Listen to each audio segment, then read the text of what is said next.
जय श्री राधे। पूज्य श्री सद्गुरुदेव भगवान के चरणों में प्रणाम। पूज्य श्री सेठ जयदयाल गोयनका जी कहते हैं, कलयुग में केवल हरि का नाम ही सार है। मैं प्रतिज्ञा करके कहता हूँ, कलयुग में हरिनाम को छोड़कर दूसरी गति नहीं है, नहीं है, नहीं है। इसलिए तुलसीदास जी कहते हैं, कलयुग केवल नाम आधारा, सुमिर सुमिर नर उतरहि पारा। सतयुग में भगवान नरसिंह का अवतार था और कलयुग में नाम साक्षात अवतार है। नाम की महिमा सदा ही है, पर कलयुग में नाम साक्षात राजा है। साक्षात नरसिंह भगवान का अवतार है। नाम को जपने वाले प्रहलाद के समान है। हिरण्यकशिपु स्वयं कलयुग है। भगवान के भजन से वही काम सिद्ध होगा। ऐसा अवसर पाकर उद्धार न हो तो क्या समझा जाए। नाम जप के साथ साथ भगवान का ध्यान भी हो तो भगवान से वार्ता भी चले, फिर सब विघ्नों का नाश होकर परमात्मा की प्राप्ति हुई ही पड़ी है। बस ध्यान से बेड़ा पार है। इसमें समय का नियम नहीं, एक क्षण के स्मरण से भगवान मिल जाएं। एक श्वास के बदले में त्रिलोकी का राज्य का मूल्य भी नहीं है। एक क्षण में भगवान मिल सकते हैं।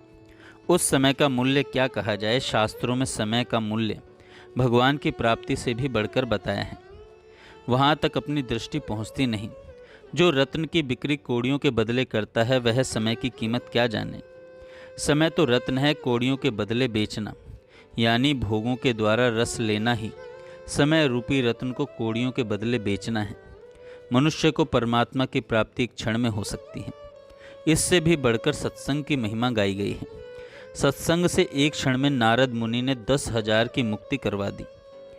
तब सत्संग का मूल्य कितना हुआ, जिसकी कोई तुलना ही नहीं की जा सकती। तात स्वर्ग अपवर्ग सुख धरिए तुला एक अंग, तुल न ताहि सकल मिली जो सुख लव सत्संग। सत्संग का इतना महत्व है, यह हम लोगों ने कभी जाना नहीं। सनकादि जानते हैं। नारद के उपदेश से क्षण मात्र में हजारों का उद्धार हो जाता है। दक्ष प्रजापति ने प्रजा की वृद्धि के लिए 10,000 पुत्र उत्पन्न किए थे। वे सब नारद जी के उपदेश से तप करने चले गए। जब वे तप करके तैयार हो गए, तब नारद जी पहुँचे और उनसे बोले, तुम्हारे पिता ने तुमको संसार फैलाने के लिए उत्पन्न किया है। तुम लोग किनारे लगी नौका को डुबा मत देना। बस उनकी आंखें खुली। वे सब के सब महात्मा जीवन मुक्त हो गए।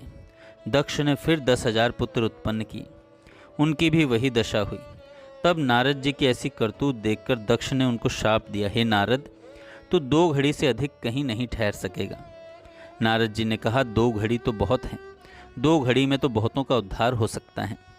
नारद जी की ऐसी महिमा है कि ब्रह्मा और शिव भी दौड़ दौड़कर भगवान के गुणानुवाद सुनने आते हैं।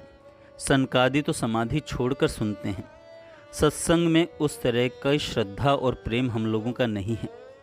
परमात्मा में श्रद्धा और प्रेम होने से उनके गुणानुवाद सुनने से क्षण क्षण में रोमांच और नेत्रों से अश्रुधारा बहने लगती है। भगवान का नाम कानों में सुनाई देते ही अंदर आनंद की लहरें आने लग जाती हैं। भगवान के चिंतन से, नाम कीर्तन से, गुणानुवाद से अद्भुत आनंद होने लग जाता है। इस मनुष्य जीवन का मूल्य भगवत प्राप्ति है। फिर पारस का तो मूल्य ही क्या है। जय श्री राधे।